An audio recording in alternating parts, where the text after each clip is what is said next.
Hi, my name is Catharine Arnston. I'm the founder and CEO of ENERGYbits, an algae company based in Boston.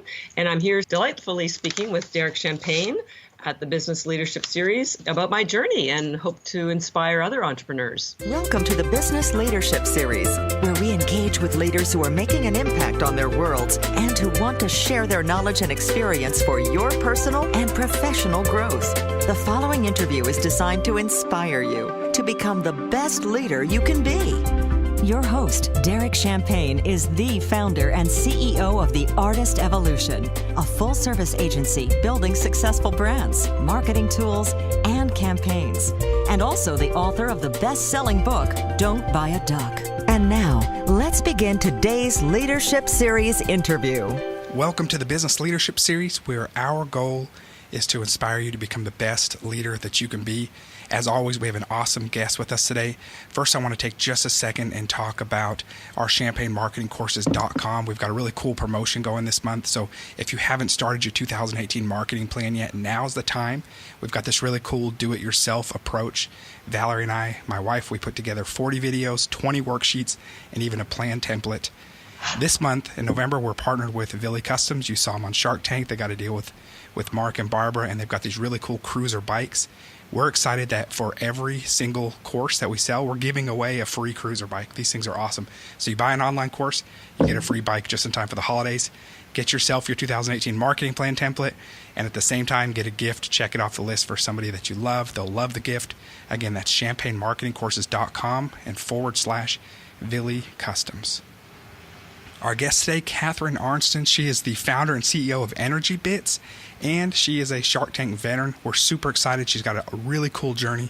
Catharine, welcome to the program today. Thank you, Derek. So let's jump back and let's start with some of the highlights from your entrepreneurial journey. Just give us some highlights that were important, your milestones to get to where you are today. Sure. And if it's okay with you, I think I'll just take a second to tell people what ENERGYbits is, because that's a big part of the story of my entrepreneur journey. Anyways, we sell algae in tiny dried tablets that you can eat or swallow. Most people swallow them because they're quite green flavored, but they're totally chewable in a smoothie or a salad or as a snack. There's two types of algae. One is called spirulina. That's our ENERGYbits product. And that gives you energy mentally and physically. So put down those energy drinks or coffee and give yourself a handful of ENERGYbits, and they get absorbed instantly. No caffeine, chemicals, or sugar, just complete nutrition, all plant-based, and we fuel entire NHL teams, Olympic teams. You will be fueled like a pro, so it's very, very healthy. That's spirulina. And the other algae we sell is chlorella, which is a builds your immune system and pulls out toxins of any kind, whether it's mercury, lead, radiation, alcohol, lactic acid, so the athletes like it for after workout. So the two algae, you take these every day, your life will be different. There's nothing else, and it's a replacement for your vitamins, and it's a whole food. It's a crop that we grow. So the reason and I'll tell you why I got started, but it's a multi-billion-dollar industry in Asia. It's almost as big as the beef industry is here. Wow. And it's been sold in America for 50 years as well, but it's never taken off. And it's because the reason I found out was because the quality and the purity has been questionable for 50 years. It's never been explained properly, and it's never been packaged in a way that makes it understandable and easy to take. So that's what we've done. That's what makes us different. We're kind of like doing what Lululemon did for yoga. They didn't invent yoga, but they made it accessible. Or what Steve Jobs did for the computing industry. He took computing and made it accessible. We're doing the same thing for algae. So my story is quite a bit unique, because we're not just building a company, we're building an industry at the same time. Same like Red Bull did the same thing. They created the energy drink market. We're creating the algae market. So it's a really difficult thing. Anyone in business knows creating an industry and building your company at the same time is like a double whammy. But right. we're finally doing it. So I'm very excited to share that.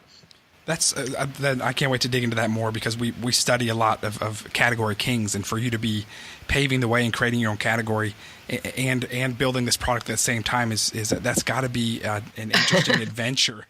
Yeah, for educated consumers. But how cool though, because there's very few, and I'm an entrepreneur myself, and many of our listeners are, very few of us get an opportunity in our lifetime. I'm looking for mine. Now, I've had great businesses, but many of us are watching for how we could be a category leader in something. Right. And so you've done that. Congratulations. You're one of the few among us that have done that. So that's so cool. Well, and the irony is, and I'll talk about what got me into here. I wasn't planning on building this company. I just got into this because my younger sister up in Canada developed breast cancer 9 years ago. She's fine now, but her oncologist told her she needed to change her diet to an alkaline diet because it would help her heal. Now, she didn't know what that was, nor did I. I'm an MBA. I've been doing international economic development for 25 years. I had nothing to do with nutrition, zero. So I said, don't worry, I'll find out. And basically it was foods that were plant-based because of all the phytonutrients and the chlorophyll, which builds your immune system. So she changed her diet. She went through her chemo. She completely healed. Meanwhile, I started reading about plant-based nutrition. Now, this was 9 years ago. Nobody was talking about plant-based nutrition 9 years ago. Of course, now everybody is. But so 9 years ago, I thought, man, this is crazy important. Somebody should tell the world about this. And I thought, you know what? I'm going to. So I gave up my corporate career. I went back to school, studied nutrition, taught nutrition at corporations and hospitals, giving free workshops for a year, trying to get people to eat greens, because I knew the importance of diet to preventing any kind of disease, whether it's cancer or heart disease or ADHD. It's all nutritionally driven, all of it. So, but after a year, I couldn't get people to start eating greens, and I found out they don't like them or it's too much work. So I thought, well, that's not going to change the world. I got to find, this is, when you're an entrepreneur, you got to pivot, right? When something's not working, pivot. So I thought, I got to pivot. I got to find something that's scalable, that's workable, that doesn't taste green, that gives them all the green. Like, it's like the impossible task. But again, for all entrepreneurs, you will do your best work when you find a really, big nut to figure a problem you've got to figure out. So I went through this. I started, I'll just start researching, and I tried different things, and then boom, I discovered algae. And then it took me 2 years. I thought, this is too great to be true. This is a game changer for the world. This is not just, a marketing opportunity, because I wasn't looking to build a company. I just wanted to help my sister. Right. And then I thought, well, I just want to help a few more people. And then I wanted to help a few more people. And then when I discovered algae, it was actually quite frightening, because I felt such a responsibility. I thought, oh my God, this is a game changer for the world in so many ways, not just for your health and for the children, but also for the world and for the environment. I mean, algae is like a god, as far as it's a godsend to us. So, so I took my time digging through the science, because it's also the most studied food in the world. There are 100,000 studies on the efficacy and benefits of algae. 100,000. So we're not talking 5 or 50 or even 5,000. 100,000. That's a big number. And I thought, how could something so big and so important not be known in America? And why am I the one so fortunate to stumble upon it and feel now the responsibility to deliver it to the world in the proper way? So, I didn't want to take on venture capital, because I knew they wouldn't believe me, or they would make me do it in a different way. So I took my time, which is one of my lessons, or nuggets of things I would share with other entrepreneurs. I knew I was building. When you're building a company, you need to decide: are you building a pup tent or a skyscraper? Because with a pup tent, hey, you can, and that's maybe an app, right? You can whip your code together, you can get it out there quickly, but you also know that you'll be knocked off quickly, just like a pup tent can be blown over in a heartbeat by a gust of wind. On the other hand, if you're building a skyscraper, because I used to be in urban planning, and man, there's about 10 years worth of work done prior to a very large building being built, because you have to do all the soil analysis, you have to do traffic analysis, you have to do economic analysis. And I know this because I used to do this in my previous job. So before anybody even sees anything, they think nothing's going on, but believe me, there is. You have to be doing all this deep dive into the research. So that's what I did for about 3 or 4 years, is a deep dive into the science to be sure that what I was reading was accurate. And then I had to prepare my plan, like a 10-year plan, maybe actually I have a 20-year plan, on how I was going to bring this to the world. And that's one of the reasons why the entrepreneur, some VCs did contact me, and actually I turned down one of the biggest VCs in the world. And I went to bed crying, thinking, "What have I done?" Everybody wants this venture capital firm, and I just turned them down. But it wasn't the right deal. It wasn't the right vision. They didn't see my vision, and also it's the other reason because you did mention I was on Shark Tank. And they didn't invest, and I was quite happy with that, quite honestly, because I only wanted visibility for the brand and for algae. But they said, well, you've been at this for so many years and you're only at X million dollars, which I was quite proud of, by the way. Right. But it's like they didn't get it. They didn't see that I had a path, that I had a vision. And it's being, it's in lockstep. And I keep telling my team, slow and steady, slow and steady. Slow and steady wins the race. And it's a lot of people make entrepreneurship so glamorous, and they talk about, overnight success. Let me tell you, there is no overnight success. Right. If you look at someone who's being called an overnight success, I can almost promise you there were 10 years of slugging it out, reiteration over and over and over again of marketing messages, of websites, of staff, of product, of packaging. It doesn't happen overnight. I mean, there is the very rare occasion that you have an but that's almost like impossible. So I know we're jumping all over the place, but so this is my other sort of nugget of help for other entrepreneurs is the thing that's going to keep you going through those 10 years. And if you're building a skyscraper, now if you're building a pup tent, you can probably get to market in 6 months or 9 months, but you still need this core thing to get you going, is your passion. You have to feel with every cell of your body that what you have is really going to help someone or lots of people. Because if you're just doing it for yourself, your motivations will be wrong, your decision making will be wrong, you'll be packaging things because you think it's cool, not because that's how people need to have the product provided to them. So your passion is sort of the most important thing, especially if you're building what I call a skyscraper like I am, which is a game-changing, product industry in so many ways. And then the passion keeps you going. Well, and the other P is patience. You have to be patient as people don't get it. I was called a snake oil salesman, and people, you wouldn't believe the insults that I had. My family basically, abandoned me for a number of years. They thought I was just a crazy entrepreneur. Oh, she's doing it. Here she is again, doing what's wrong with you? Go get a real job kind of thing. And I'm sure every entrepreneur has heard that from their family. You can't get angry that people don't understand it. So that's our job as entrepreneurs, is to help people understand what it is that you have and what it is that you're trying to share with them. So it takes a lot of patience. That's great advice too. The patience is a tough one, especially for many of us entrepreneurs, and especially if many of us have built our share of pup tents because we want to create something quickly and move on to the next thing sometimes. But what I love about your story is you really do have the passion, the purpose, because you have a story to tell. You have a story to get out there. And so that is exciting. And that I want to ask you this, but does that help you get through the small moments and be patient? Because I want to see things now myself and my company. Exactly. It's hard to wait. Every day I have to do that. And if I didn't, and this is the whole reason I built this company was to make a difference in the world. I'm not doing this for money. And in fact, in the 7-8 years I've been doing this, I haven't paid myself a dime. Everything goes to my team or to the product. So, and I don't have any other source of income either. So I just, believe me, I'm just hanging on. Right. So the passion is what's getting me through this, because I know this has to be done.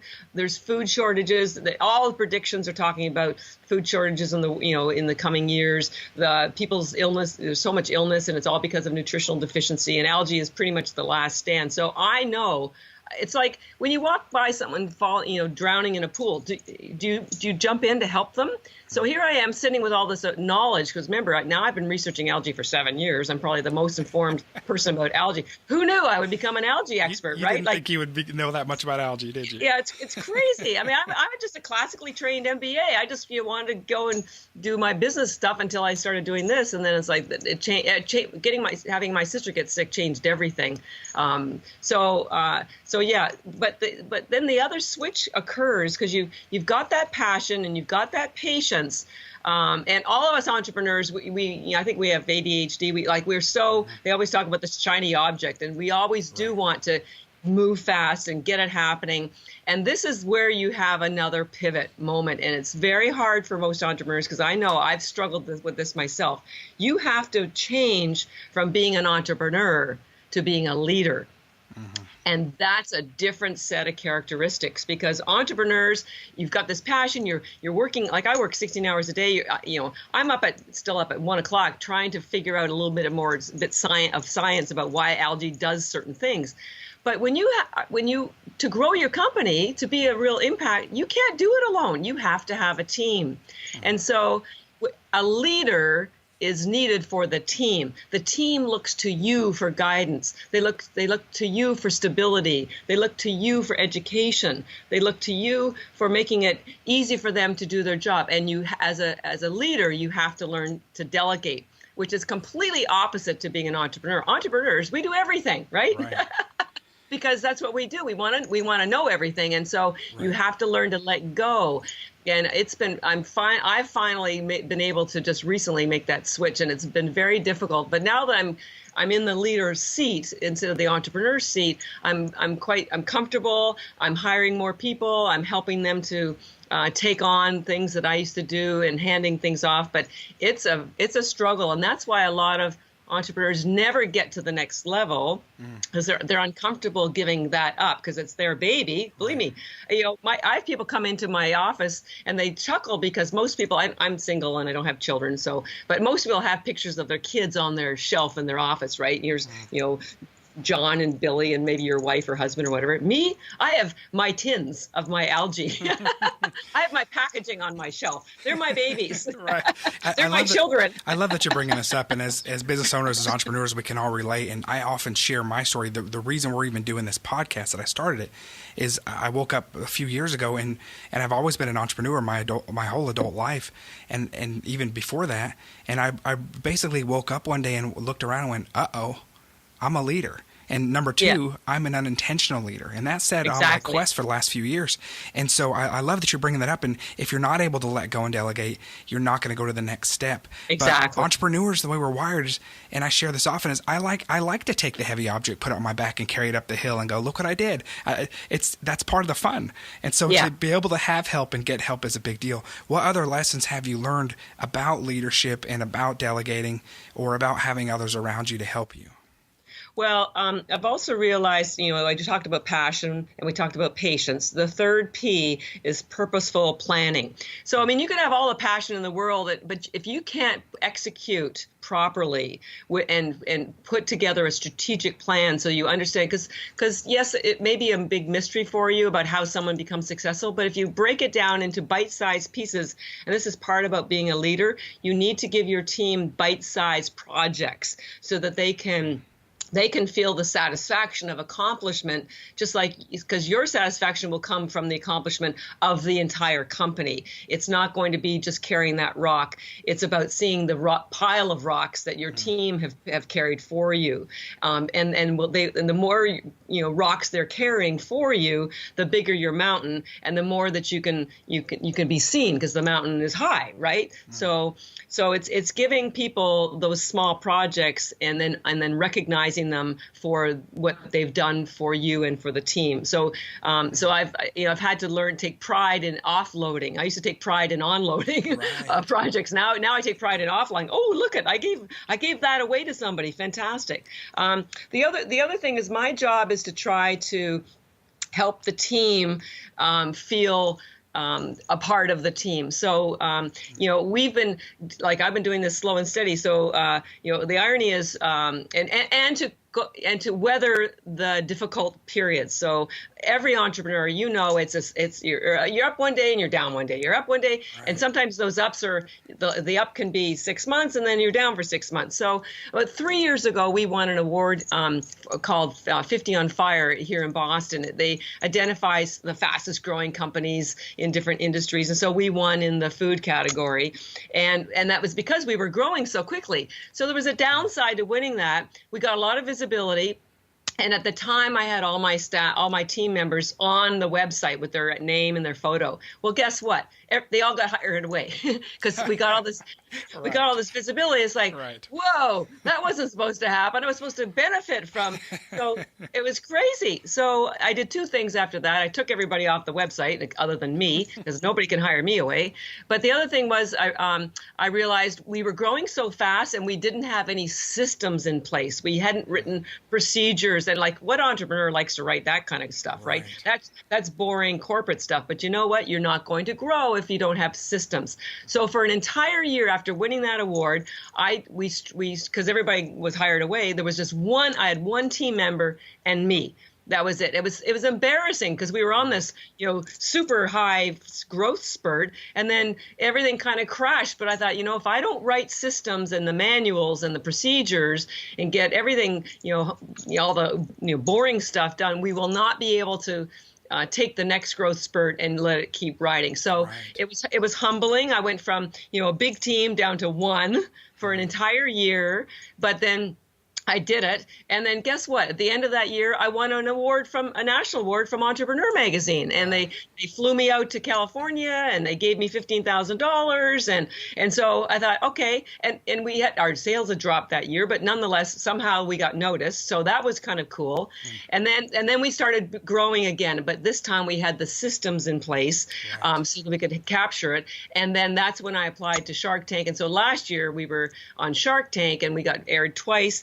So every year there's been some little, great thing, but also there's been, a lot of bumps along the road. Like I said, I got offered some money from a venture capital firm and turned it down. And, I was so concerned did I make the right choice? But I know I did. And but it's, you're flying close to the sun some moments and then you're crashing and burning the other times. And that patience and that passion is what will keep you going through those dark moments. So my advice to any entrepreneur is to always think big, start small, and never give up.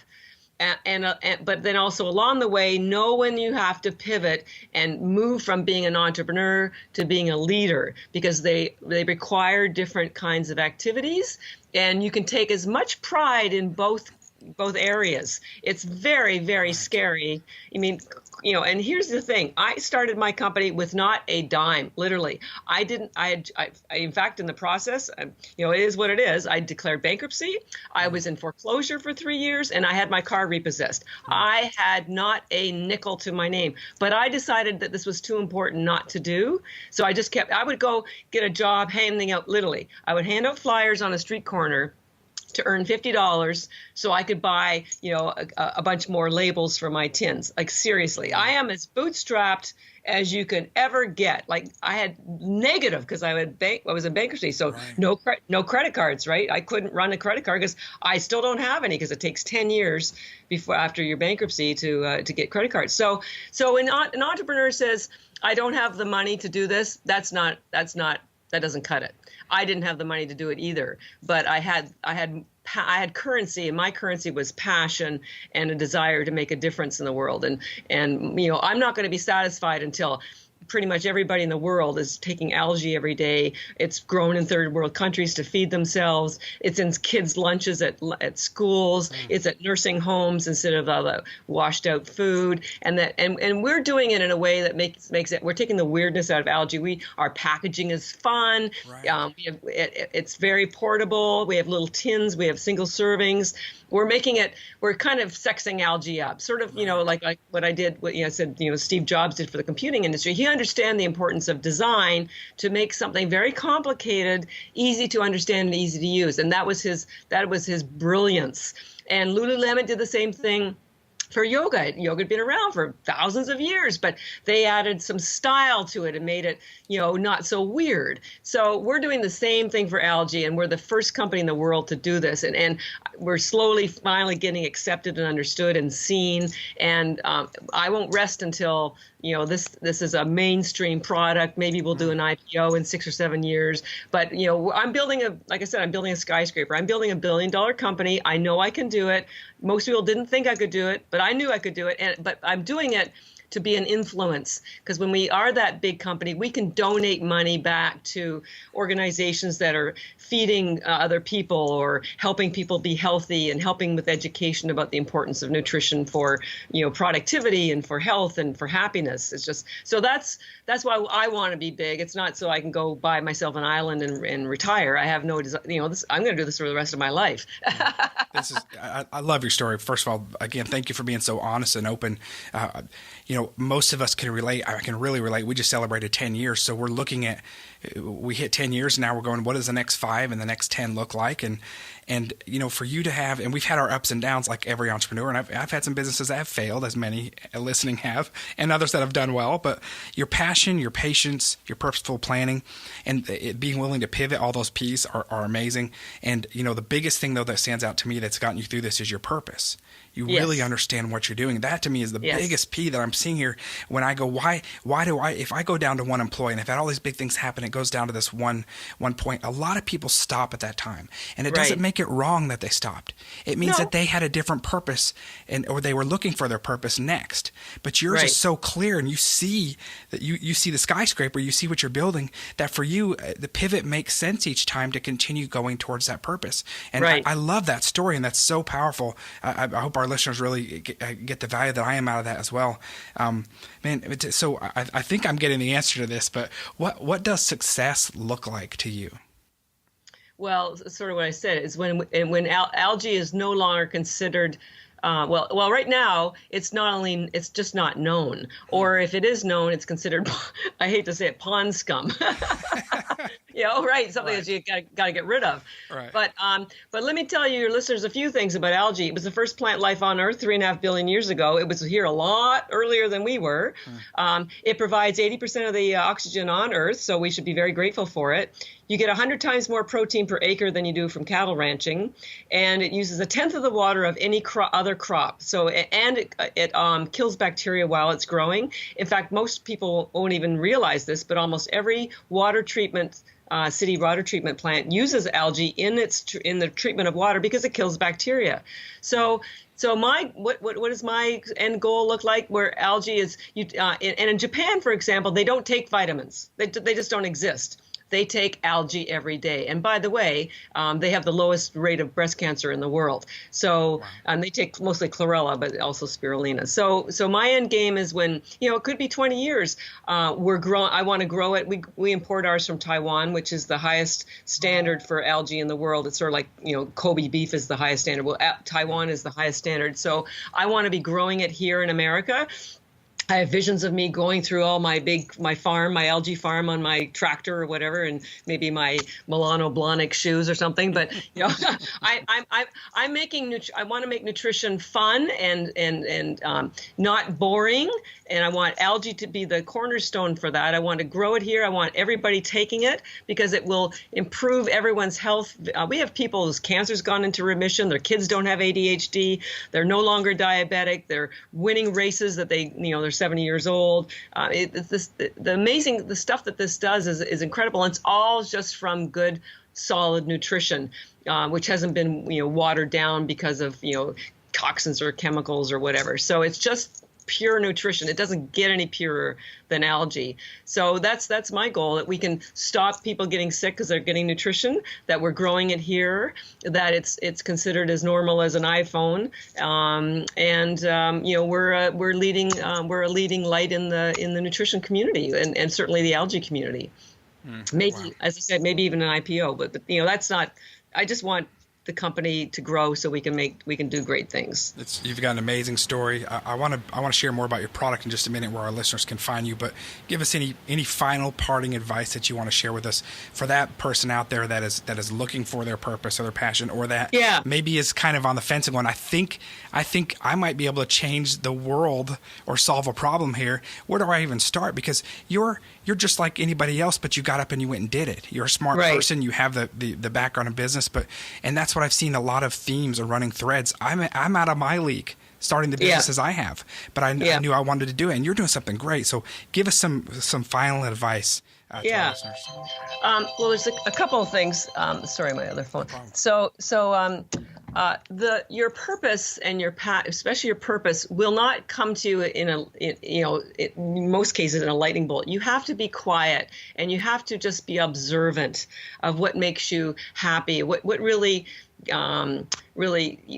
what you would do anyways. So your true purpose will come in small increments. So just start moving towards it and just keep building your momentum as you feel more happier doing what you're doing.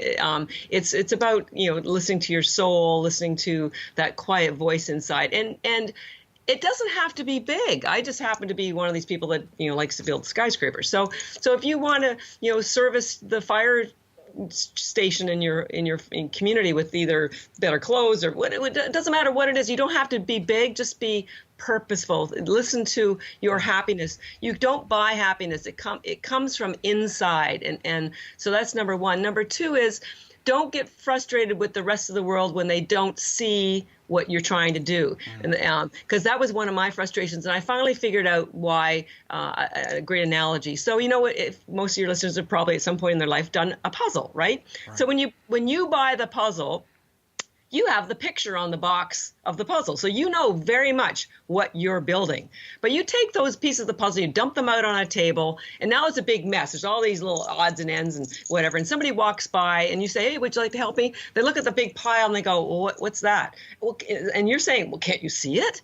Can't you see it? Of course they can't see it, because they didn't see the cover like you did. So it's your job as the entrepreneur, your job as the person who's helping your vision, your gift, your passion to be seen by the world. It's your job to start putting the pieces together.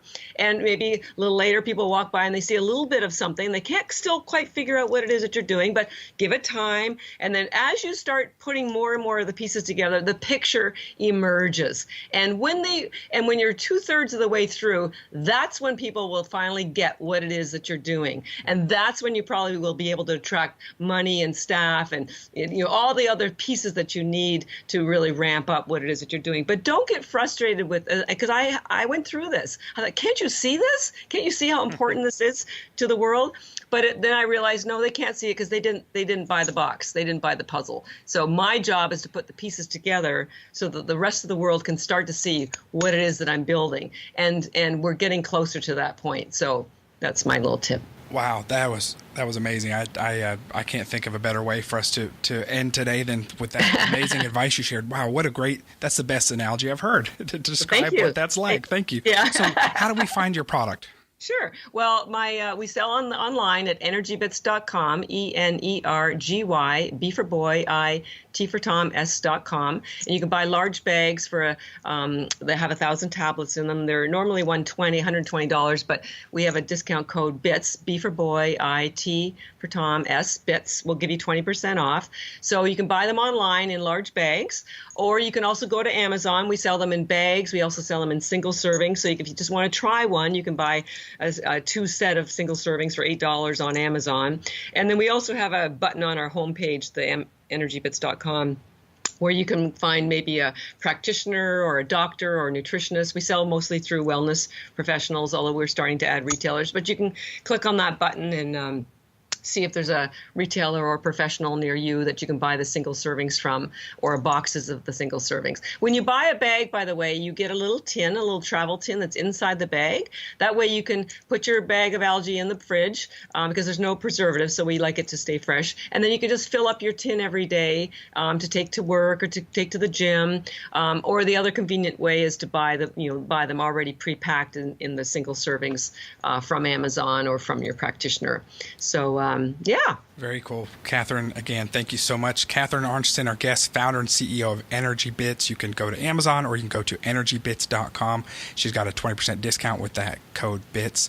Thank you again for being our guest, and we look forward to seeing the next amazing things that you do and to watching you build that skyscraper. Thank you very much. Thanks. Right. We'll stay in touch. Thank you. All right. Bye-bye. I want to invite you to join me in supporting the American Diabetes Association. I've got the honor of being a Kiss a Pig candidate this year, which means I have the opportunity to help raise money for the American Diabetes Association locally. The ADA has been funding innovative research to combat diabetes since 1955. And in 2011, they funded more than $35.75 million a year in research at 139 research institutions across the country. The statistics, approximately 1.25 million American children and adults have type 1 diabetes.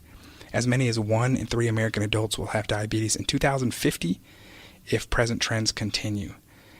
I want to invite you to join me in supporting the American Diabetes Association. You can learn more at diabetes.org or stopdiabetes.com to see how you can get involved. You've been listening to the Business Leadership Series, where we engage with leaders who are making an impact on their worlds and who want to share their knowledge and experience for your personal and professional growth. This interview was designed to inspire you to become the best leader you can be.